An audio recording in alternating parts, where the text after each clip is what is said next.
February, and how you guys doing? Doing well. Good to have Rice back.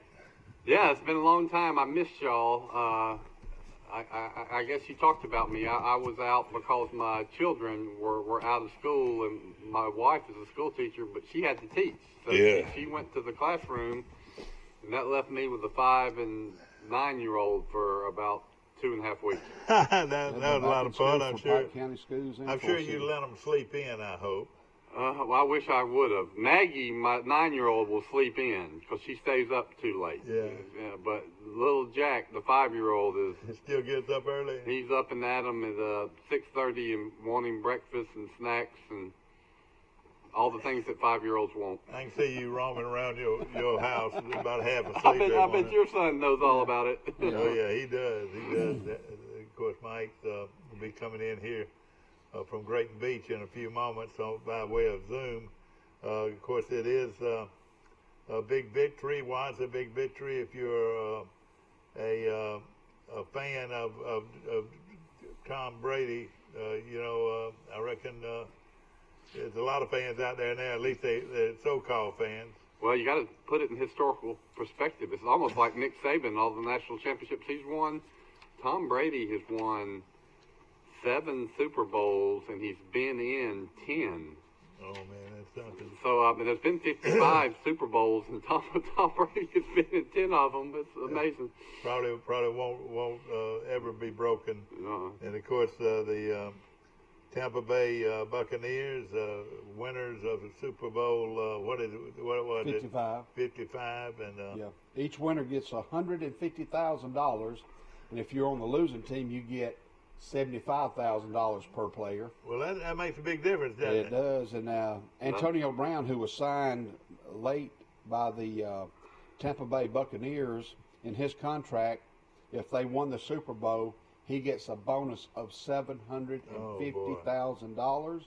Congratulations to Steve McClendon, the Troy alumnus. Yeah, that's right. He gets $150,000, doesn't he? Well, he won a Super Bowl. His first Super Bowl. He played $150 in his bank account. And he lost one with the Steelers when he was, when he played with the Steelers. They lost to the Packers that year. But great day for Troy University. We have another alumni. That's right. With a Super Bowl victory, and I know the folks in Ozark and Dale County. Hello, Ozark, Alabama this morning. And of course you've got a Super Bowl winner. I want to say he's not the only San Francisco or the only player to ever win a championship from Ozark. I want to say, oh boy. Wilbur Jackson might have won one. He was drafted by the San Francisco 49ers. He was one of my heroes growing up. I remember that. But I think he got traded later in his career to the Washington Redskins and might have won one there. I'm not sure. That would be a good trivia question to ask this morning if you had an answer, My man over there is looking it up. I'm looking it up. Let's see who this is. Good morning, you're on Today in L.A. How you doing? Hey, morning. How are y'all? All right, Mike. We're right now. We're not on the screen on our screen, and we're waiting for Steve to come down for that. And everybody's doing well at your house. Yeah, we're just doing a radio show this morning then? Right now, you're just doing a radio show, I think. Steve is working on it right now. Okay. Wilbur Jackson did win a Super Bowl. That was good thinking, Bryce. I was watching that game yesterday, and I kept on telling myself, is this really a 43-year-old guy out there playing quarterback? Is this guy really a year younger than me? I'm still just shocked by what Tom Brady can do. Yeah. You know what, though? 43 is the new 33. That is amazing, but for example, golfers. There you go. There are golfers that are 43 that are in the prime of their career. So 43 from Johnny Unitas' era is not the same as 43 in Tom Brady's. But having said all that, yes, it's amazing. I'll tell you this, I watched. I'll say this. I mean, I thought it was going to be 34-31. I thought the Chiefs would win because I just felt like their offense was incredible, and Mahomes, I've watched him come back so many times. But then the whole time throughout last week, I was saying, but the Chiefs have 2 starting tackles out, and Tampa Bay's defense has been playing great. They've got a great pass rush, and the whole time I was watching that game, I was just like, I was basically picking Tampa Bay the whole week, and I still went with the Chiefs. Yeah, me too, Michael. Yeah, me too. Because they seem like the safe pick. Yeah. And you know what? It wasn't even close. That's the thing about it. It was not even close. And Tampa Bay was the more physical, dominant team all the way around, without a doubt. I mean, to go up and beat Green Bay and the other teams they beat, you're right. In retrospect, we all should have known it. And everybody was talking about Kansas City. Of course, Hill, the great receiver, and then the great tight end, Kelsey. But hey, I bet Brady had 10 go-to guys. I mean, he's got weapons. Yeah. He had all kinds of weapons. I think the key was those 2 offensive linemen missing, and they only rushed for most of the game, just 4 players, and it kept him scrambling. And Romo on the commentator made a good point. He said, just keep it simple. He said, run it at them, do little screens, and once in a while take a shot downfield, and that's what they did. It was old-fashioned football. Yeah. How about Gronkowski? I mean, he knew early watching that game. I mean, Kansas City had the ball at the 40-yard line, I think, like their first 3 series of the game, and it had unbelievable field position. And then I will say, I don't know if y'all noticed, but Mahomes missed 2 wide-open guys early on in that game. Yeah, he didn't look good. So that would have been touchdowns, but he was off from the beginning. It could be that toe. Yeah, it could have been, no question about it.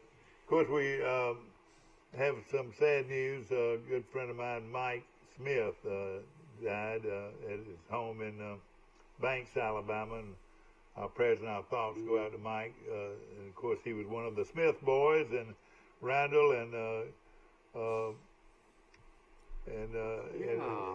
his brother. And is that I know Randall. Yeah, exactly. And we're really sad. Sorry. And of course, I coached his middle brother or his older brother, and our prayers and our thoughts go to him, out to his family. I did something fun with little Jack yesterday on the after church. We went to church, and then we were going to go eat at Sisters, but Sisters was open. That's right. That's right. I thought we said that on the show, months ago, but I thought they might have opened since then. We drove out there too and had to turn around. So we ate at Hook's Barbecue, which was fantastic, buddy. Yeah, you're right. And then I said, well, I want to take y'all on a ride around. My dad used to take us on ride arounds. You like to give ride arounds in Troy. That, yeah. Mike probably gives the best ride arounds in Troy. But Maggie didn't want to take a ride around, but Jack did. And I said, I want to do something my grandmother used to do. I want to take you out to the airport and show you some airplanes. My grandmother did that when I was a little kid. Yeah. It was exciting. Sure. And then I said, then I'm going to take you to Rex Lumber and show you how they make wood. And so we did that. We went to the airport. It was open. First, there was nobody in our concourse, and then I walked out there, and they were filling up one airplane with some gas. And I said, well, dang, I wanted him to see a plane land and take off. And we were getting ready to leave, and somebody came back in the concourse and said, there's a plane getting ready to land, so y'all hang around. And so we did. So one plane landed, then another. It was like Hartsfield International Airport at Troy Airport. Oh. And the first guy that landed, he was one of the Box brothers, the famous pilots here in Troy. And a cool plane. He not only talked to us, he let little Jack get up in the plane. Box did? Wow. Yeah. Oh man, he's the main guy. Not Dan, but his brother. So it'll be Rice Elijah. Transport. Okay, I don't know his brother. Rice Airlines. And so Jack got to get up in an airplane after he'd watched it land. And then I saw, then you know who else landed? Frank Murphy of Murphy Bridge. Yeah, that's right. Yeah. I didn't even know he's got a nice airplane. He's just flown back from Apalachicola and talked to him. So we ended up having a great time at our airport. Did he have his family with him, or what? Just him. Yeah. He said he'd been doing some work on a beach house, and he's going to take Jack and I up in the airplane sometime. Wow. Yeah. And then we went to Rex Lumber, which I hadn't seen in a couple of months, and if you haven't been out there, you'll be amazed by... It's a huge building, isn't it? Huge buildings, huge number of strip trees, huge amount of finished lumber. Will they let you in there? Was you able to drive up in there? Well, sometimes you just got to do it yourself, and if they reprimand you, you take it. So I drove all in there and turned and rode around it, and it's a massive operation. Sure is. So and then if you get on the back road, there's another big building back there. Yeah. Big, huge crane, just all kind of warehouses. So I can remember I went to the groundbreaking of that place a year or so ago, and from nothing out there to one of the biggest timber mills in Alabama, the most modern one in our whole state, I'm sure. Yeah. Well, I want to mention again, there's no plans yet on the funeral of Mike Smith, but he does leave his two brothers, Ben and Randall Smith, and great people, great family. I remember Mr. James Smith went on many a dove hunt with that family, and he was always so gracious and so much fun to be around. Talking about his James Smith, and of course Ben was a spitting image of his daddy. Really a great guy. Yeah, we need to mention Peggy Davis passed away. Mr. Maloney as well. Our thoughts and prayers go out to all those families as well in Troy. Yeah, no question about it. And Joe Bob Allen. Joe Bob Allen, another one, yeah. Oh, yeah. And our faith in God prevails, though it prevails, and thank goodness we've got a gracious Lord and Savior. Wanted to mention also over the weekend, of course, we had Troy basketball. They broke their 8-game losing streak to Georgia Southern on Friday night, won by 10, and then the next day, of course, had to play Georgia Southern again, and Georgia Southern wins by 15 after Troy beat them by 10 on Friday. So Troy's basketball team continues to struggle against Georgia Southern, but they are 10-10 now, 4-6 in the conference. Yeah, Coach Cross has turned the season around. They're going to play South Alabama this week down in Mobile. I'm not sure how the girls did for us. How did you ladies? Well, let's go back to the men. This Thursday they play at South Alabama. The men do at 6 p.m. And Saturday we host South Alabama at 4 p.m. So that's a glitch because they're so close to each other. Yeah. And so they're playing one there and one here. Now the women, they lost to Georgia Southern the first game on Friday, 91-86. Then the women rebounded and won 92-83 on Saturday. On Thursday night, the women will host South Alabama at 6 p.m.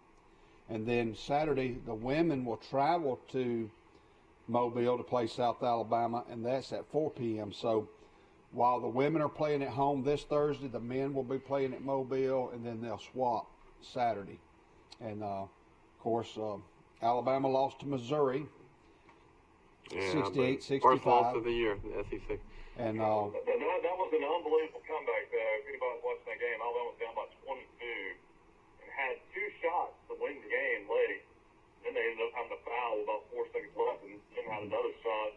It looked like he got fouled on 3-pointer to possibly go to overtime, but Alabama showed a lot of guts to come back. It looked like it was going to be 20-point loss. Next thing you know, there would have been one, and Herb Jones literally missed the layup.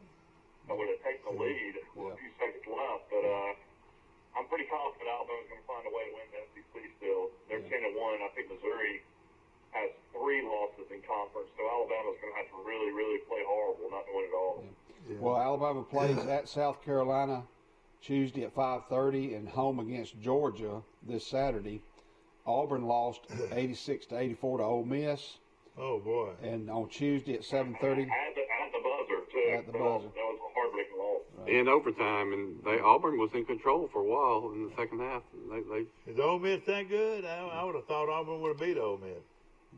No, Ole Miss it's not having a great year, but they've been playing a little bit better lately. Right. Auburn plays Tuesday at Vanderbilt and at Kentucky this Saturday. Okay.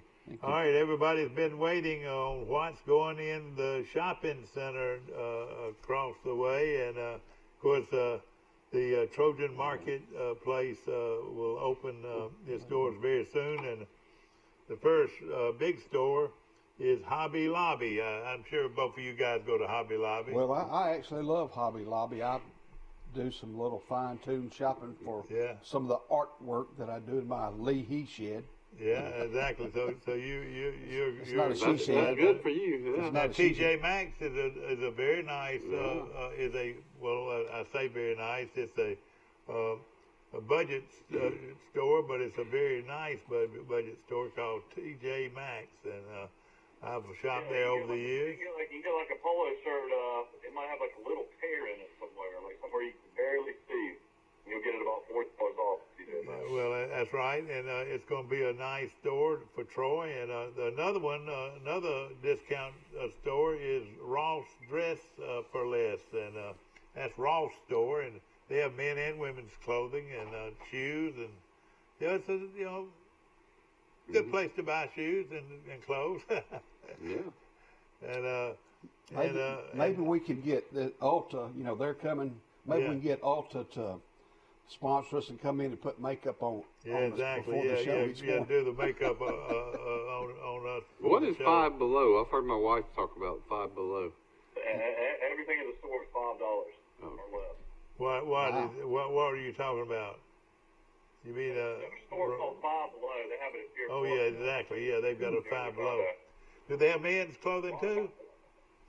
No, it's mostly like toys and like phone chargers, all kinds of accessories. I mean, little kids and parents love to take their kids and get candy and little toys and stuff like that. Then there's another store named Ulta. Well, that's a beauty supply store. Five Below, and then we've got Rack Room Shoes. So Rack Room Shoes. that's the main group that's coming out first, and I'm sure there'll be several stores added. Isn't there a steak restaurant that's going to be in the out parcel? What is that now? A steak restaurant? Do you know? I don't know. I mean, well, I heard that, but not confirmed. So who knows? I know, Willow. What did you hear? Go ahead and tell us. I don't know which steak shop, but some steak. A chain restaurant. That's great. But I might be wrong, so don't. I will tell you this for people that don't already know: Church's Chicken's coming back. It'll be a better location. Church's Chicken is coming back to Troy. And, where Crow's Chicken used to be. Yeah, that's right. Sure is. Well, I think Crow's ought to open up right next door. So we've got several new stores coming to Troy, and I tell you what, we need more than anything is another motel. We need more places for people to stay when they come here for football games and basketball games. They don't have the space. Baseball, softball tournaments. Yeah, exactly. For baseball and softball tournaments. We need a gas station convenience store on Elm Street. And I know some people that own property on Elm Street, so when can that happen? Is it? Oh, I don't know about that. Bill and I will pump gas from time to time. Yeah, but I've got experience in that business. I used to pick up the cigarette butts on my dad's gas station lots and clean out the car washes. Shame on you. Your dad was introducing you to cigarettes that many years ago. No, I had to clean up the. He had the Gulf Station next to the Holiday Inn, and then the Gulf Station, which became a BP station, which is now Ruby Tuesdays, among others. And I never learned to ride a stick shift car, so that meant I could not ride a gas truck like Rush and Bobby could. But Dad still put me to work delivering motor oil, painting curbs, putting stickers on the gas pumps, and constantly cleaning up the parking lots. Yeah. And what do you pick up on those parking lots? Cigarettes. Cigarette butts. At a gas station. But you stayed busy, didn't you? Yeah, he found work for me all the time. Mike, cutting the grass. You know Mickey Hughes, Mickey and Stella. Yeah, he's a good man. All right, when in Goshen, his dad, Mr. Bill and Miss Erin, they had a grocery store called Mickey's Grocery. Oh, really? Right there where Mimi's is now. Yeah. Well, after school, my brother Kenny and I would go up there and wait at the store till Mother picked us up on her way home from Troy University. But you had to wait to 5? Well, they were open, so they let us pump gas and hang around. Did they of course, really? Miss Erin, grew up with some of my mother and her sister, Aunt Helen. But one day, Bill was letting Mickey drive the 57 Chevrolet from the store right down the street to the house. Well, when they pulled up to the house, this other fella who was sparking on one of his daughters, or trying to date one of his daughters, spun off and slung rocks all over the windshield of that 57 Chevy. Yeah. And Bill said, "Go." So Mickey was following him, and we caught him out there at Owen's Grocery, and Mr. Bill got out and chewed that fella out for slinging rocks on that 57 Chevrolet. But Mike, you might have seen it. With my dad, sometimes he could have a temper and get somebody's attention in a hurry. Yeah. I've seen him do it when he was in the gas business. I've seen him do it when he would see people smoking a cigarette while they were pumping gas or unloading gas. Oh gosh, you're right. Ooh, he jumped on some people. But one of the worst things. Of course, the Trojan market, as we mentioned. I've never seen my dad get upset my whole life. My dad didn't have that. Yeah, Mike Amos was not. I was not a chip. I was just a fun-loving guy. I wanted to mention also Bruce Koepka won the golf tournament yesterday. Boy, what a way to win it too. And what a great comeback by Koepka. He eagled 17. And of course, he beat Spieth. George Spieth had a great tournament, and of course was leading going into the final round. Under Shoffley also didn't play very well in the last round either. He only shot even par. Justin Thomas faded from Alabama, but Koepka, great to see him back in the win circle. And then in Saudi Arabia, Dustin Johnson won the tournament over there. So Dustin Johnson still playing great. I noticed that it wasn't many Americans playing in that tournament. Yeah. For some reason, Mike, not many players were playing in that tournament. The cash prize would have had been tremendous. Well, and I bet you 1.3 for Koepka. They pay him. No, not Koepka, but they give him they pay him just to come and play. So he's going to make a lot of money whether he misses the cut or wins it. But he is he is by far the number one player in the world. And if Koepka comes back the way it looks like, it's going to be fun watching a lot of these big tournaments. That was a 32-yard chip in for Eagle on number 17. Yeah, I wanted him to tournament. Yeah, his second Eagle of the day, and it was great. It was great to see fans at a golf tournament. Man, it was great to see 22,000 fans at the Super Bowl last night. That crowd was great. Yeah, it was. No question about it. It looked like more than that because they had so many of those cardboard fans. It did. Hey, in college football, Michael, did you know that Illinois and Nebraska will face each other in Dublin, Ireland on August the 28th to open up the Big Ten season? Wow, why did Dublin, Ireland. That's who again? Illinois and Nebraska will play. Oh, boy, two, yeah, that's right. Illinois got a new coach. They got Brett Bielema, the former Arkansas coach and Wisconsin coach, got the Illinois job. So maybe he can turn that program around. He'll have a bunch of big, strong guys. The Trojan Donuts is open, and buddy, the donuts are just delicious. I'm telling you, Mike, these donuts that he's putting out. I went to Thomas's Donuts and got a dozen yesterday, man.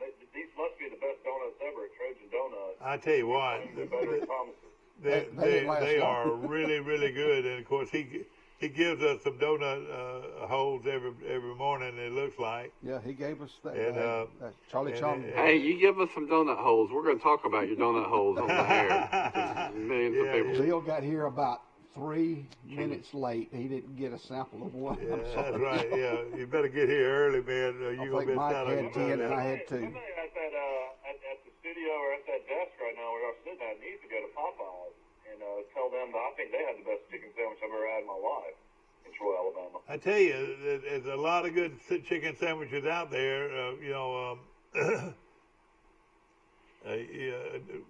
Where's your favorite? What is your favorite? Well, I've tasted the Popeyes.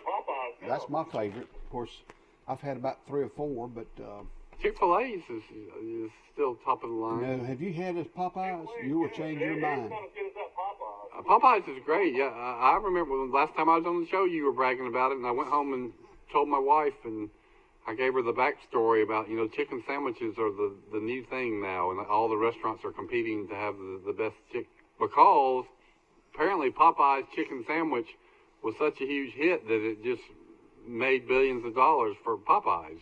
And it turned that company around. And there's so many good chicken sandwiches out there too. I mean, it's gosh. My favorite in college was at Baumhauer, Tuscaloosa. Yeah. And that's Bob Baumhauer, the former Alabama great. He had a chicken sandwich called the Royal Rooster. It probably weighed 2 pounds. And I don't know if y'all ever go to Baumhauer, but go get the Royal Rooster chicken sandwich. It ranks really high up there, but that's not an actual restaurant. I'm talking about as far as like a fast food chain restaurant. I used to love Hardee's when I was a kid. Dad and I would go get Hardee's and go to watch Troy play baseball. We'd bring food into the stadium, and they had a good chicken sandwich, and Wendy's had a good chicken sandwich. But, Wendy's still has a good chicken sandwich. Now, let me tell you, they still have one. Chick-fil-A is great. That's probably my second go-to. But this Popeyes, man, it was unbelievable. Yeah. When you talk about Troy baseball, the women open up this Friday at 2:00 against Ole Miss, and then the men play next week at home against Youngstown State. So that's gonna be a lot of fun. Come get you a chicken sandwich and go to the ball game, Michael. Oh yeah, I've seen them out there practicing. When are we gonna have breaking news on the Charles Henderson head football coach? Well, we're gonna have a new coach at Charles Henderson. It closes the 10th of February. Wednesday. Closes Wednesday. And my guess is they will interview immediately, and my guess maybe by Monday or Tuesday of next week would be my guess. I tell you what, it would be. I would love to see it leak out on our show. I would love to see it leak out on our show. Somebody knows, and one of my good friends at the bank, I'll ask him. Yeah. Well, the applicants closes officially on the 10th of February. And my guess they'll interview the top 5 candidates and go from there. And Gus Malzahn's available. yeah, he's available. And then he was a great high school football coach for many years. Springdale High School in Arkansas. You don't have to pay him much because Auburn's going to pay him the balance. He can just do it because he loves it. Yeah, no question about it. Gus Shores High School has Mark Hudspeth and Kenny Edenfield's offense coordinator and Big Tony as defense coordinator, so I guess it's possible. Can you believe that? Well, I got a friend that his favorite saying is, "You got no in the pocket." You just ask him. But we should hear something probably by the end of this week. We can probably name 5 coaches that live in the Troy area right now. They're probably somewhere pretty close in that top 3 of candidates, I would think. Well, you don't have to go very far to find one. Yeah. Well, you're right. There are some outstanding coaches. If I had to do all over again, even with a knee injury my junior and senior year in high school, I would have walked on to some college, held the clipboard, been a manager, and ingratiated myself to the head coach so I could become a graduate assistant football coach afterwards and work my butt off, and then 10 years and 20 years later I would have been set for life. Well, look at the path that Zach Etheridge has taken.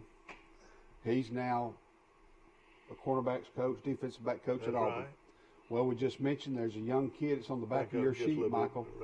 Mr. Mike, on the back of that sheet right there's a kid, Derek Foster from Goshen, played at Goshen, went to college out in Missouri, I believe it was. Now he is a coach for the San Diego Chargers. My goodness. Yeah. Here from Goshen, we got one from Charles. Yes. How crazy is that? You got Derek Ansley from Tallahassee that played at Troy, and then of course coached at Alabama as Tennessee's defense coordinator. So they got a kid from Tallahassee and a kid from Goshen coaching for the San Diego Chargers right now. Isn't that amazing? So Derek Ansley is doing what with the San Diego Chargers? He's defense back coach. And he's Foster's the running backs coach, I believe. That's right. Yeah. But how puzzles are put together. I mentioned this before the show started. The linebacker for the Chiefs, David Levante David. Well, he ended up graduating at Nebraska. But before that, he was signing. He plays for Tampa Bay, not the Chiefs. Yeah, I'm sorry, for Tampa Bay.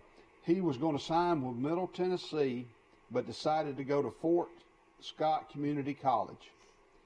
And his freshman year, they played in the national championship for junior colleges, and he made the last defensive tackle and sacked Cam Newton. Well, the team that he played for had to punt, and a kid returned that punt 85 yards with 15 seconds left for Blinn Community College to win the championship, which their quarterback was Cam Newton. That's right, yeah. And the coach for Blinn Community College out of Texas was Brad Franchione, and his dad is Dennis Franchione. Yeah. It's amazing how, right, exactly right. And this kid signed with the Buccaneers. Yeah. Was Well, played for about two 12 Charles seasons. Citizen guys, two got big college jobs. Tell us who those were. Let's see. Well, Corey Dennis is the quarterback's Yeah. coach at Ohio State, and of course, Zach Etheridge, like I said earlier, is the cornerback coach at Auburn University. You reckon Corey will stay? Before that, you had Bam Richards from Charles Henderson that was coaching with Harbaugh at Michigan. But we do know this, that the two assistant coaches in college that have Charles Henderson credentials, I would say. Alumni, yeah. That's amazing. Now, but now one of them you got Zach Etheridge, Mm-hmm. and who's the other one? Corey Dennis. Corey Corey's Dennis. about 28 years old, I believe, and Zach's about 32, Yeah. 33, somewhere in there. Wouldn't you say? Don't you think Corey will try to go work for his father-in-law and get the pros, work for the Jacksonville Jaguars? I'm not sure. I looked up that roster. I think he's still with Ohio State, and that may change. But he might be. He may be a little bit young to go that route yet. He probably needs to stay at the collegiate if level. he's a coach that young with his pedigree and who his dad is, don't you think by his late 30s he'll be a head coach Yeah. in Division I team? You know the mind-boggling thing behind it. Team at Troy one day. The mind thing. Hey, the thing that's so hard to realize is that young man who was walking the streets of Troy a few years ago,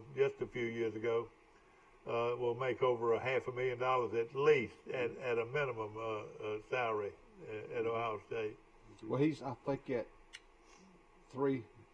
I read he either makes 150,000 or 300,000 as quarterback coach, and you can look it up online. I would think he'd actually make more than that at Ohio State, but maybe not. He's going to make over 300,000 at a school like that. That would embarrass.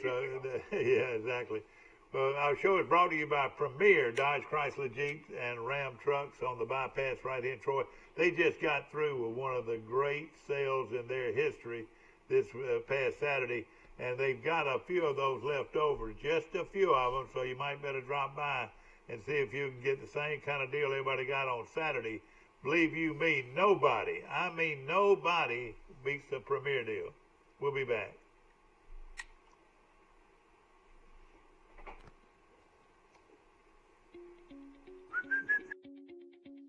Hi, Sandy. I'm right here. Come on in. Buddy, I'm right here. Oh, Miss Mary, I'm right here. I'm right here. Since 1969, we've been right here because at Troy Regional Medical Center, we take these words to heart. I'm right here. Thank you. Remarkable people, remarkable care. A personal touch, a high level of trust. Whether it's checking and savings accounts, personal or business loans, or our local friendly service. That's what Troy Bank and Trust customers expect. But now we offer more. Free identity theft protection for our new and existing customers, protecting your family's time, money, and good name from identity theft. Because protecting your identity is now a big part of our identity. Here at Bill Jackson Chevrolet in Troy, we've been doing business the right way for 31 years. But don't take our word for it. We feel our customers express it the best. Been honest in everything we've discussed with them. When they say Jackson Satisfaction, they really mean it. The Jackson Satisfaction is real. At the Piggly Wiggly, we proudly support our local farmers and bring you the best they have to offer, all at cost plus 10%. When you shop local, you reinvest in your community. Remember, buy local, shop local. Piggly Wiggly, local since forever. Our history is woven with the stories of those we serve. At Max, we've been a good community partner for 65 years. Max is dedicated to providing dependable financial services and to supporting our communities. We volunteer our time and share our resources.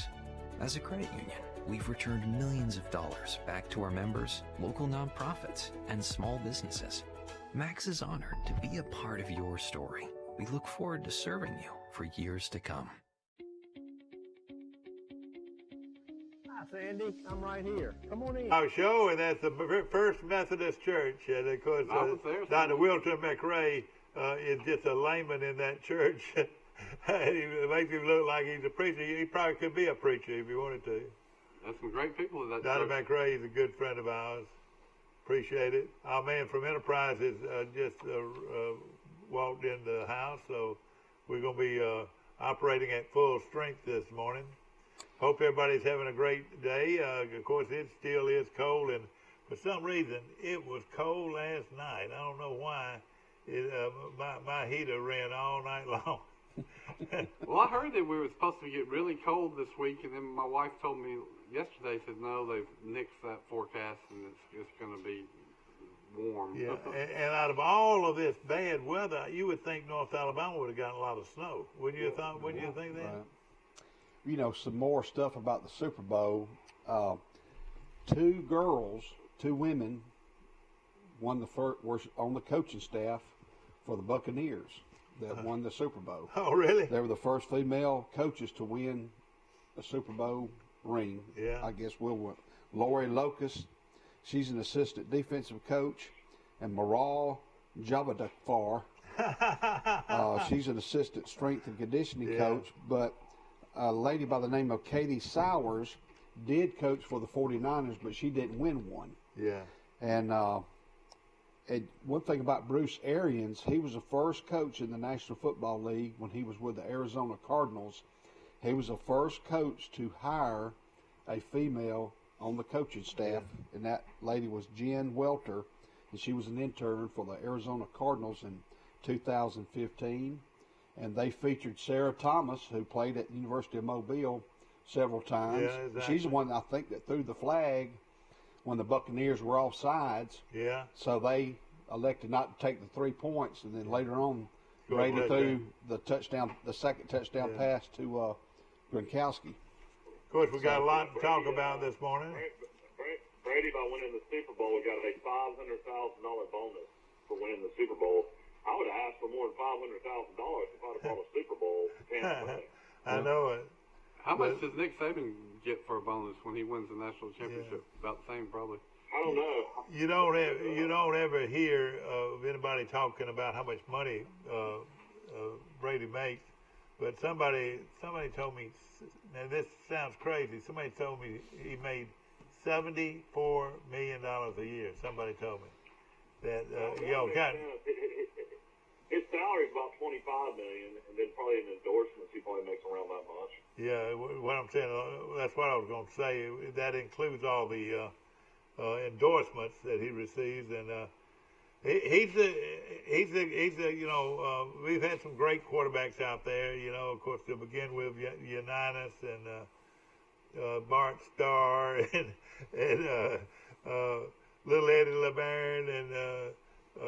I'm throwing out some of my favorites, but Brett Favre, and I like the Green Bay coach, quarterback now. I like him a lot, and Aaron, and but these guys, they don't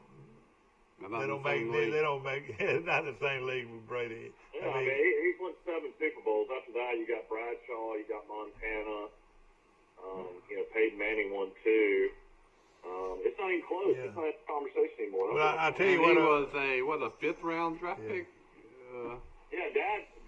Dad was live at his last game in the Orange Bowl against Alabama when sorry Flukner missed the extra point in overtime, and Chris Samuels decides not to play before the game. I mean, Sean Alexander runs down the field. Alabama's up by 2 touchdowns several different times throughout that game, and Brady led Michigan back, and the rest is history after that. Once he got to the pros, he beat out Drew Bledsoe. You know who played against him in that game? Pike County's own Cornelius Griffin was the captain of that Alabama That's right, team. yeah. So Cornelius Griffin and Tom Brady are about the same age. There you go. Yeah, that would be something, yeah. Well, hey, what happened to you, Cornelius? Don't Why you think couldn't you should? play until you're 43, Cornelius? Tell you what, Cornelius has got, he has to worry about his neck size. Man, that's but with one guy that's got a bigger neck, and that's our buddy from Ozark. Steve McClendon was on a lot of quarterback hurries last night. I don't know if you knew his number now. He's big number 96. He's got dreadlocks that go way down his back. Does he? Uh-huh. And he was running, trying to get Brady a couple of times for sacks. I mean, not Brady, but Mahomes. But Mahomes was unbelievable. Avoiding pressure. But you know what, though? What he did was so unsound. I mean, if I'd known he was going to run around like that, I would have said he wasn't going to have a chance to win. I mean, that's great, and that's pretty, and that's cute, and all that, but that's not sound enough to win a Super Bowl. I mean, you got to be more set with what you're going to run and what you're going. How in the world can?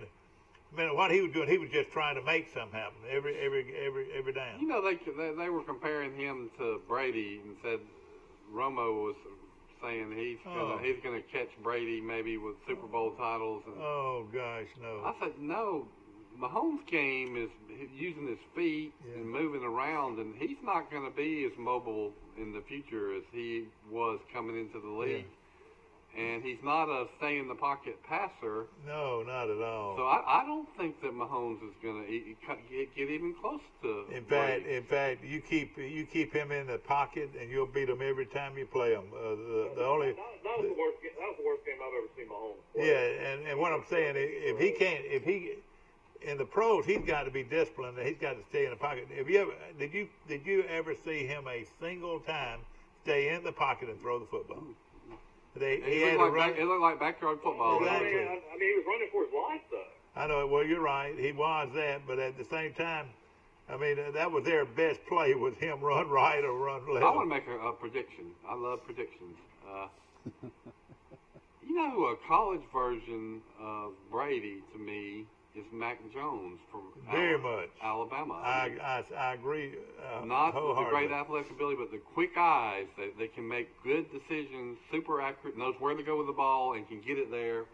Exactly. And he's a play action. Brady is a play action pass man. I mean, they say that the future is these athletic quarterbacks, but Brady shows that you can still just do it the old-fashioned way. Yeah. Drop back. Make a decision. Now, the question about Mac Jones is, the one slide I've heard towards him is, well, he was great because his receivers were so wide open, which was true. Yeah, exactly. But I still think that he can put the ball where it needs to be and go to the right place. So I think Mac Jones could have a really good pro career, maybe. When is the draft, Mike? It comes up in April, but I mean, think of the free agency, the job the GM did for Tampa Bay. He brought in Leonard Fournette, who was barely even playing for the Jaguars. He got in their doghouse, and he's got plenty of juice left. And then they brought in Gronkowski at tight end, and then they brought in Antonio Brown as well. So I mean, and the Troy player, Steve McClendon. Steve McClendon, they brought in halfway through. And let me tell you something. And Brown is a rogue. I mean, golly. I mean, he's an outlaw.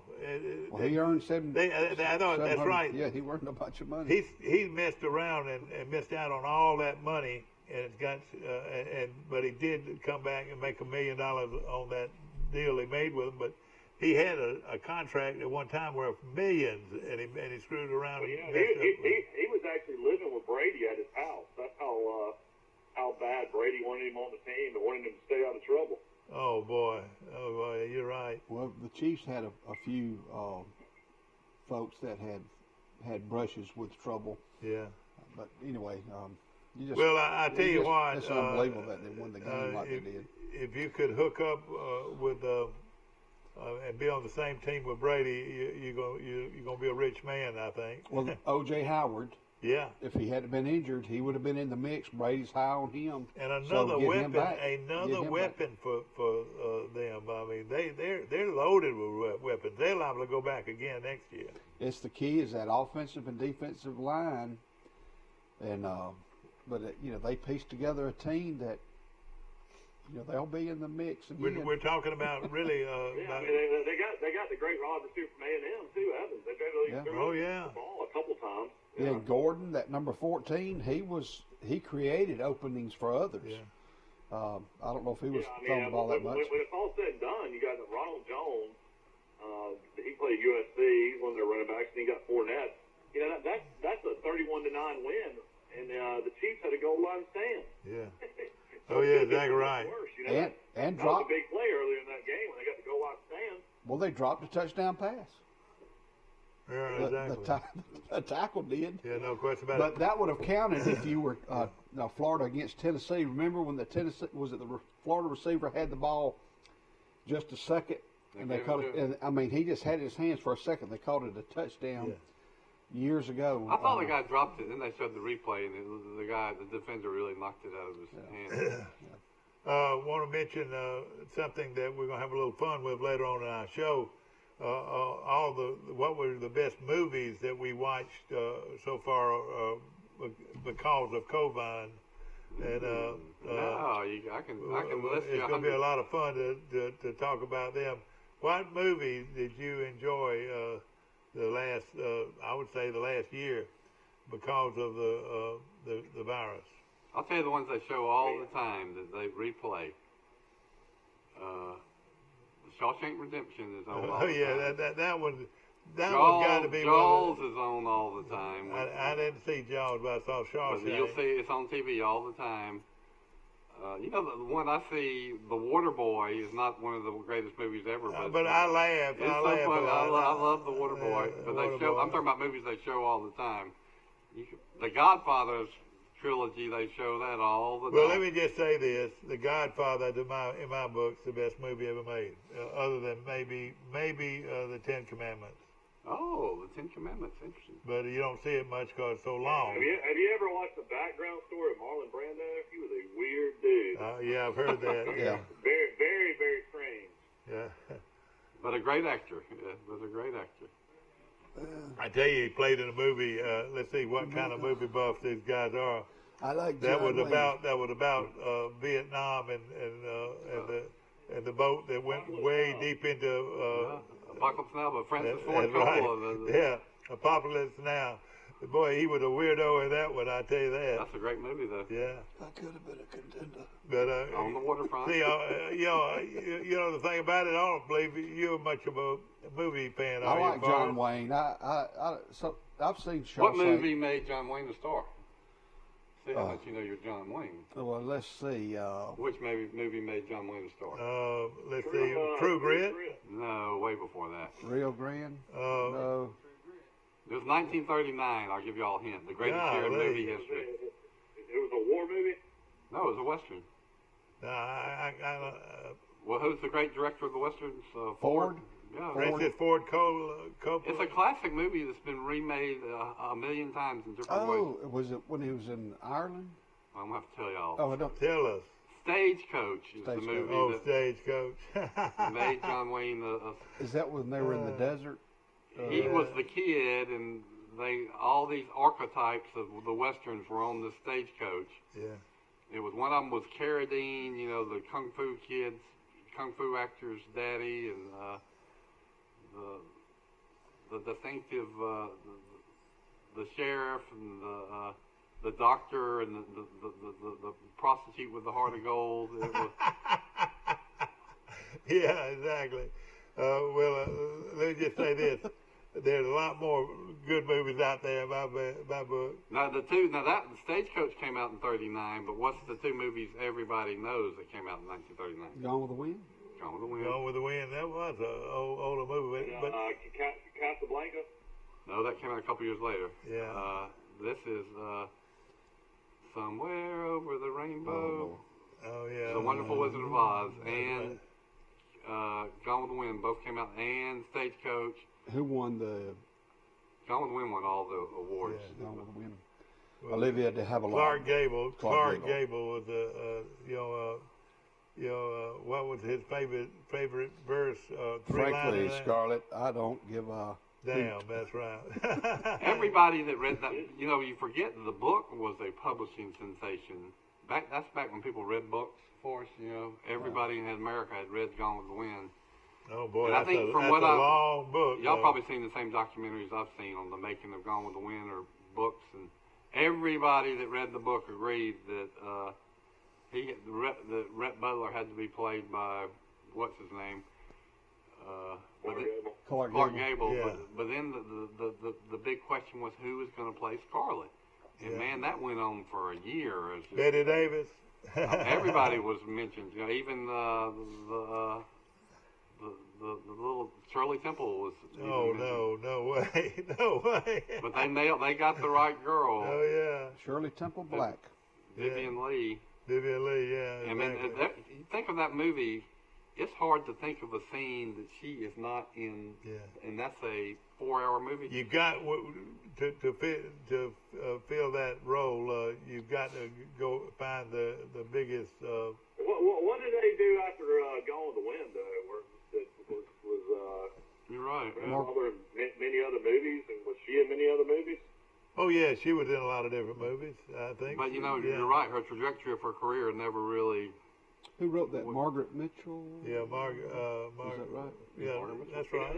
That house from Gone with the Wind was in Georgia, and it was for sale because I remember I sent a picture to my mom, showing that house for sale. I think it was only like $3.5 million, something like that. It's a beautiful house. Yeah. Margaret Mitchell's house. I don't know if it was her house, but it was in that movie. Tara. The house from the actual movie. Was that Tara? Tara, yeah, that's right. Tara, exactly. That's right. The making of the movie was amazing, and it had several directors. One of them was on The Wonderful Wizard of Oz. Can you believe that? The one director worked on both movies. But they said the real director was David O. Selznick, who was the producer, that just made that his life's quest to make that movie. But y'all can talk about all these movies, but whoever Clint Eastwood portrayed, that's who I was for.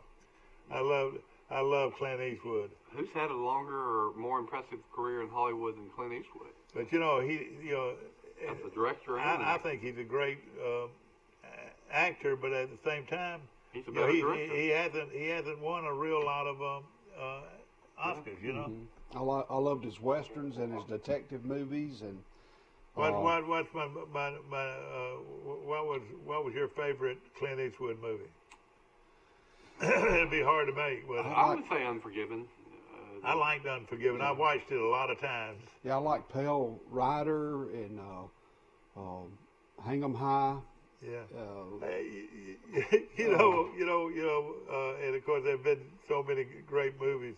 But the one that you're talking about, what was the name of it? Hang 'em High? No. Pale Rider? No, but I like Dirty Harry? Oh. Unforgiven. Unforgiven. That he had to aim that shotgun at the guy's throat. I mean, can you believe having to aim it? And boy, that was a good movie. Really I've read a biography of Clint Eastwood, and he's a great director, and he gets scripts, and they say the first thing he does is he just goes through the script and he just takes out dialogue. He doesn't like, if you think about his movies, and when somebody does say something, it's a sentence or two. Yeah. And that's kind of what you associate Clint Eastwood with. Not a man of many words, but when he says those words, you remember them. That's exactly right. When he was in the service, I cannot remember if he was in the Air Force or the Navy, but he was trying to get a ride back to his base. And so he got space available in an airplane. That airplane went down in the Pacific, and he swam back to safety. I'll look it up tonight. Boy, I'd like to hear that. That happened to Clint Eastwood when he was a young soldier Golly, in the service. I didn't know that. I know read this, documentary somewhere. that a lot of his old buddies, a lot of people played in his movies, you know, he gave them a break. You know, friends of his, the same people each episode.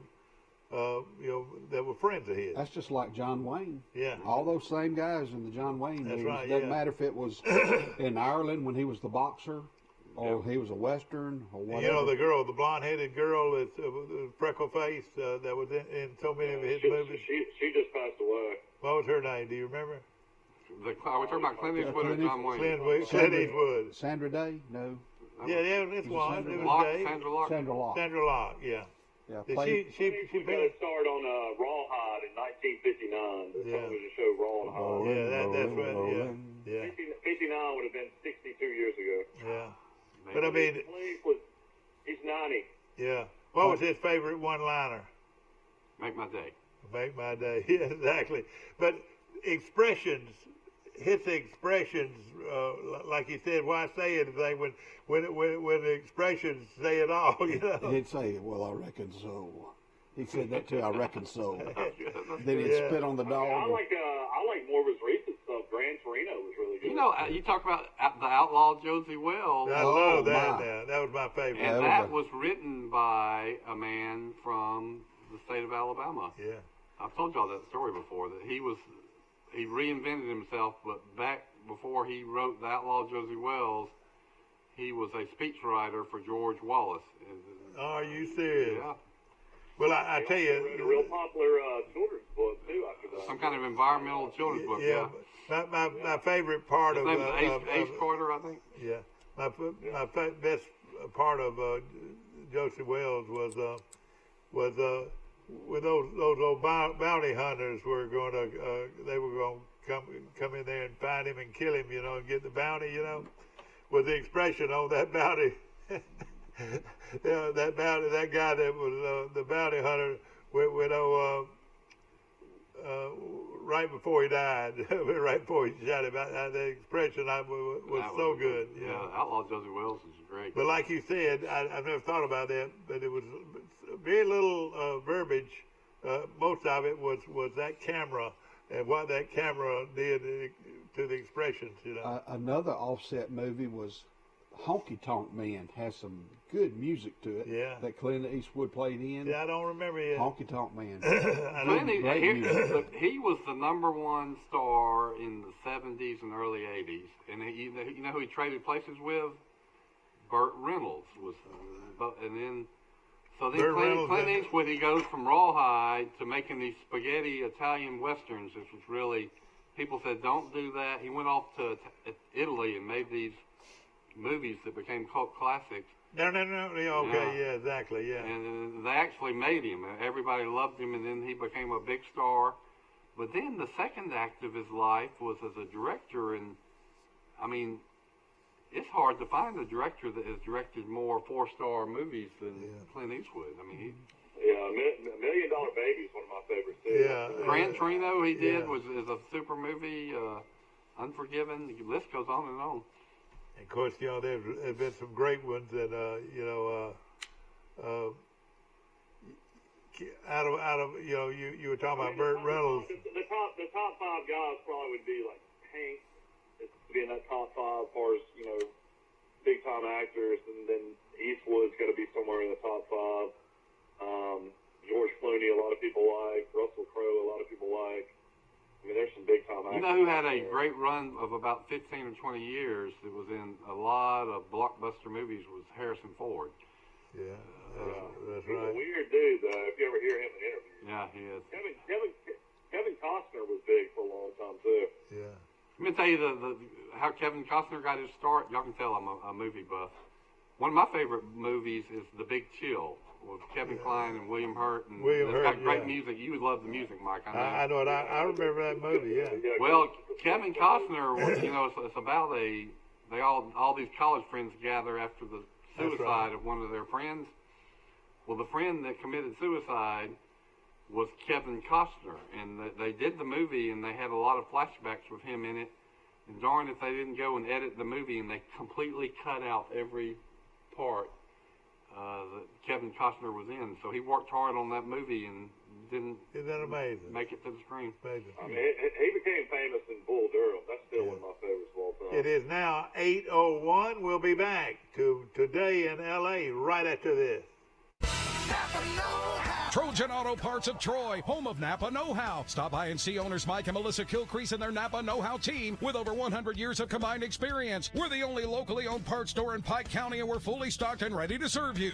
We pride ourselves on being your go-to parts store, not only for the simple items, but we specialize in those hard-to-find items as well. Trojan Auto Parts, the right part at the right price at the right time. Napa, a name you've trusted here in Troy since 1945.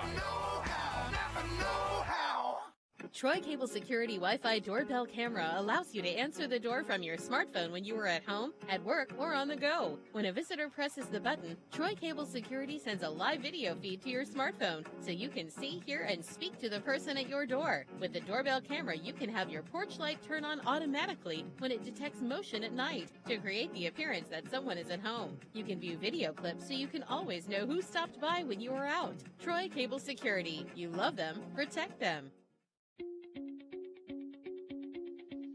Hi, Sandy. I'm right here. Come on in.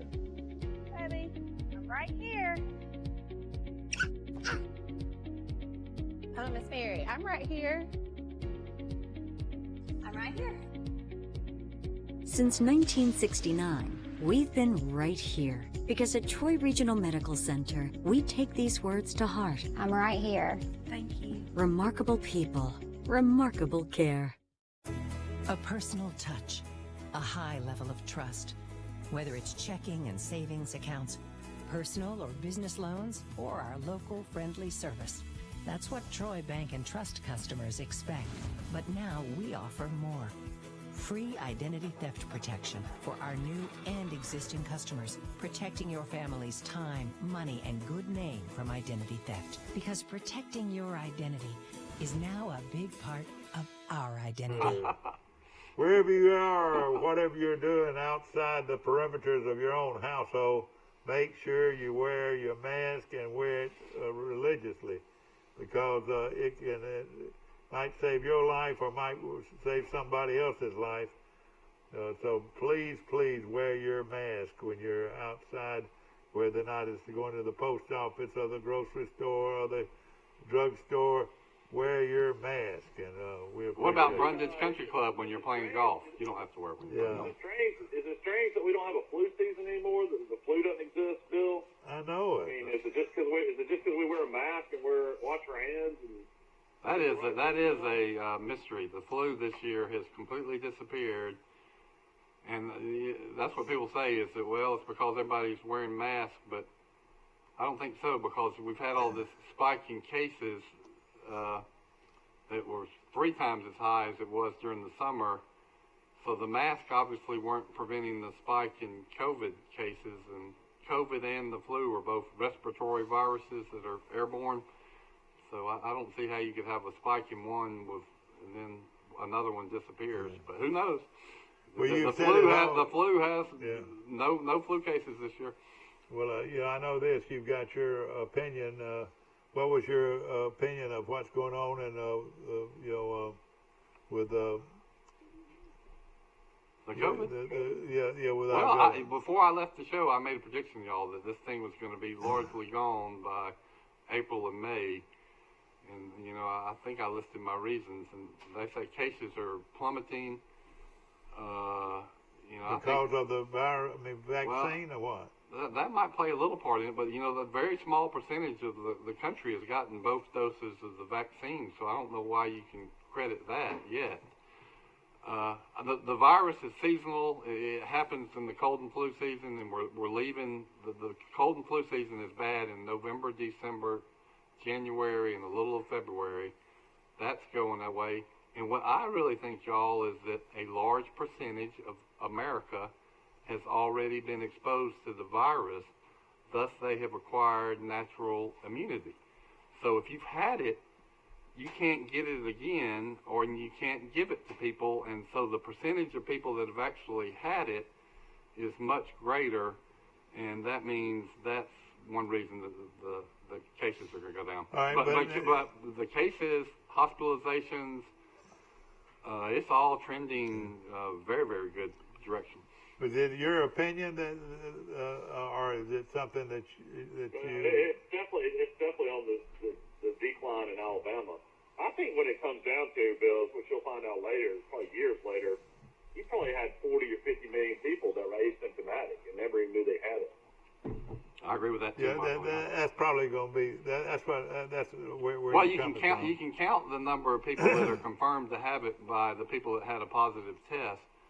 So the big unknown question is, all right, we know these people tested positive. How many more people had it but never got a test? And because so many people are asymptomatic, is that number 3 times as many, 5 times as many? If it's 3 or 5 times as many, you start getting to 50, 60% of the population have already had it, and herd immunity kicks in at 70%, they say. So I think we're closer to herd immunity than a lot of people acknowledge, in my opinion. Yeah, I've never had a test. I've never got tested for COVID over this last year. Nobody in my family has. I have. I've got tested. And, I'm just saying my wife has been above COVID. Well, I can take my wife has had it. My sister-in-law has had it.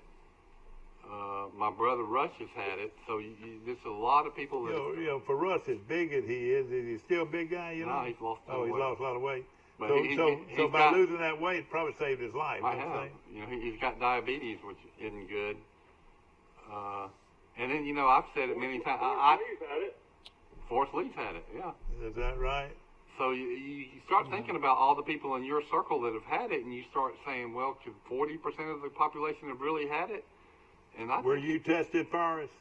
Yes, sir. When I had it, I tested positive and had relatively minor symptoms, and about 3 weeks ago I was tested again so I could give blood. Yeah. I had to have another test, and I tested negative then, but I have not been able to give blood. I mean, the blood mobile was outside of Walmart one day, and they wouldn't let me give blood until I had another test that was negative.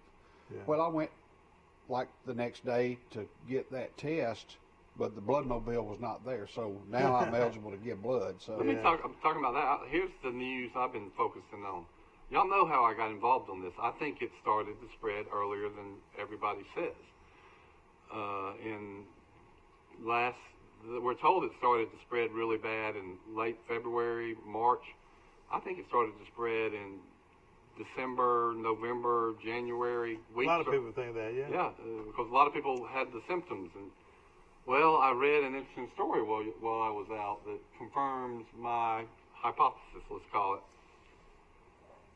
They finally, belatedly, did an obvious thing. If you want to see who had the virus when, what would you do? There's no way to do it because there wasn't a test back then. You test stored blood. Who has stored blood? The American Red Cross. The American Red Cross had blood stored from last December. Yeah. So they went back and they tested 7,600 people's units of blood. Well, 1.42% of that blood they tested had COVID antibodies. This is from December 13th, 16th, 2019. Then they tested some from January. So out of a sample of 7,600, there was 106 samples came back positive. Well, you tell me, if 1.42% of the people that gave blood in those months had COVID, and then you multiply that times the rest of the population, you're getting, I did it. You got to do it by the population that's older than 16, because you got to be 16 to give blood. Well, there's 265 million Americans that are over the age of 16. If 1.42% of those had COVID in December or January, that's 3.7 million people that had COVID before COVID was even supposed to be in America. Yeah. And that's Wall Street Journal. I have emailed a reporter for the Wall Street Journal, showed her my reporting on this guy from Sylacauga that had it. And she wrote this Red Cross blood story, and she's very interested in the evidence I've produced. But I still don't think that Red Cross blood story got enough attention. I mean, that's the first I heard of it. No, that's right. You're exactly right. 106 people they tested the blood, and that was only 9 states. They tested stored blood in 9 states. My question was, well, why didn't you do it for 50 states? I mean, why I think you'll find even more people that have. Well, that's interesting. That's very interesting, and of course, that's something that that Bill came up with, and of course, he's got some pretty. You've got quite a bit of study had been done on this now. Is that right? It's just I started working on this, proving this hypothesis, because I think I had it in January, and a lot of people in Troy and Pike County think they had it. Yeah, exactly. And then from that, I have started researching just about everything with COVID. So, and Michael's. When can we expect to read Bill Rice articles in the Troy Messenger? You have a good connection there now. When the next Troy Life comes out, I'm going to have the cover story on the beautification of Troy's campus since the Hawkins have been here. Yeah. Which, if you we kind of take it for granted, but if you go back and think about how the campus looked in 1990, and then today, all the buildings that have been built, all the buildings that have been renovated, all the landscaping that's been done, all the gullies that have been filled, kudzu that's been taken down, you have a transformation of a campus that is amazing. No question. And so I wrote a big story about that. No question about it. Hope that you've enjoyed our show. Of course, you get the vaccine today if you're 65 and older. So anybody 65 and older in our listening audience, Alabama, Ivy is now gone down, I guess, 65, is that right? And you may get it in March or April because it's booked. And well, I tell you what, and that's good news, no question about it, because I know a lot of people are anxious out there, and about getting the shot. And you boys now that are y'all going to get the shot? I don't know. You don't know? I don't know. I may wait. I'm taking the wait and see. Yeah. I mean, Forrest has got antibodies, probably. Well, and if I were to schedule an appointment whenever my time, I may get mine in January of next year. I mean, it's you call today, you won't be able to get an appointment till maybe April or May. Well, I'll tell you what I've learned from my research is that if you've had it